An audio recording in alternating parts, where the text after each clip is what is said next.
Hey everybody, we took a ride out today to come get some cool weather, and we rode out to an area known as the Buckeye Reservoir.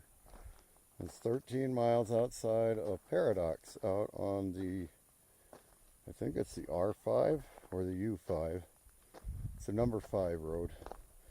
It's the paved road that heads west out of Paradox, and then you get to go up some really cool switchbacks. I mean, these things are like the coolest ones I've seen forever. I've got them on tape. It's something spectacular to watch. I'm just really, really happy with the way everything turned out with those.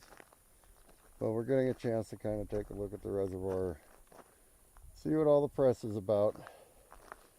At first I thought it was smaller than it appeared, but as I walked the reservoir, and there's a lot of people out here fishing and out after lake trout, I guess, and it's supposed to be good fishing.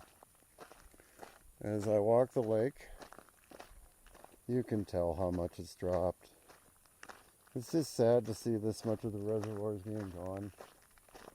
There you got your camp rings where you can have a fire, but right now you're only limited to cook fires with your stoves with fire danger.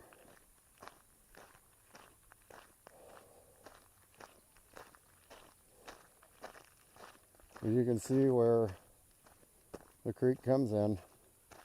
That used to be lake. You know, it's just all gone now. And it's sad.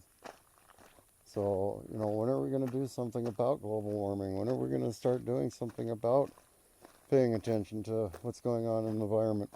Because by this is necessary for planting crops. People in the Paradox Valley plant based off this. This is a major water supply for that area. And I've heard they're not even allowed to really use much of it this year or during the drought years now because of the critical nature of the lake now. Because the waters came up to here. You see all those rocks in front of us and these little spits and where all the greenery is growing? That used to be the shoreline. And now we're probably 50 yards away from the shoreline. Down by the boat ramp, you're 100 at least. And it's just sad to see this because this is such a pretty area. Well, you know, we're getting some rain in a monsoon, but it's certainly not a normal one. And I'm glad I got a chance to come up and see Buckeye Lake because it's really an interesting area. It was formed in the era of mining.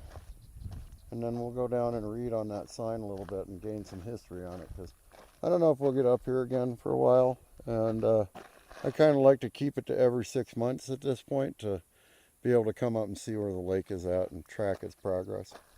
So it's something that's kind of important to me lately. There's nice campgrounds. There's campgrounds all around the lake, a road that goes all around it.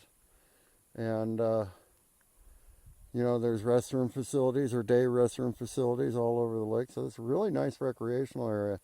And it is so nice to get out of that brown goddamn desert down there in the valley. I really hate it. The valley's horrible today. When we left, it was climbing into 94 degrees and climbing, and I just have a feeling it was doing nothing but getting worse. So this is what we got. I'll stop for now and take a few more pictures, and hope you enjoy the lake here, but it's a fascinating place. Hello, pupper. Are you visiting? Well, hi. He says, goodbye. That's what those fishing people, I think. He's running with his mama. And there's the speeder.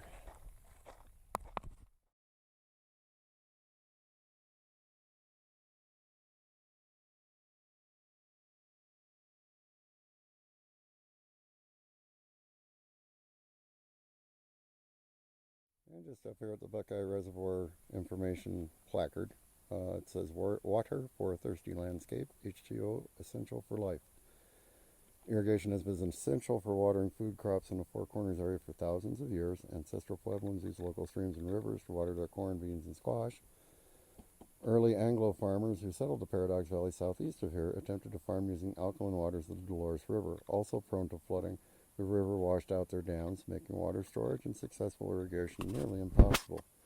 In 1892, a gentleman named P.T. Stevens filed water rights on 3 streams that originate high in the LaSal Mountains, directly to the south and west of us, and flow off the eastern slope into Colorado, Deep Creek, Geyser Creek and Willow Springs. Stevens built ditches to take the water to the site, hoping to build a reservoir. Paradox Irrigation and Development Company bought Stevens' water rights and by 1911 had hired H.L. Daniels, an engineer, to design the dam at Buckeye. Buckeye Dam is a hydraulic-filled dam, a type of construction no longer used today. A sluice was used to carry fine clay and sand to the burrow pits to the center core of the dam, where the water is compacted it. The rock face was blasted from nearby rock and carried in boxes to the downstream and upstream faces of the dam, where it was hand-placed in layers 50 feet thick and 40 feet high. The core was 6 feet thick, with 3 adjacent trenches also filled with core material. The concrete outlet tube was built in 1910 and is 7 feet diameter in diameter and 441 feet long.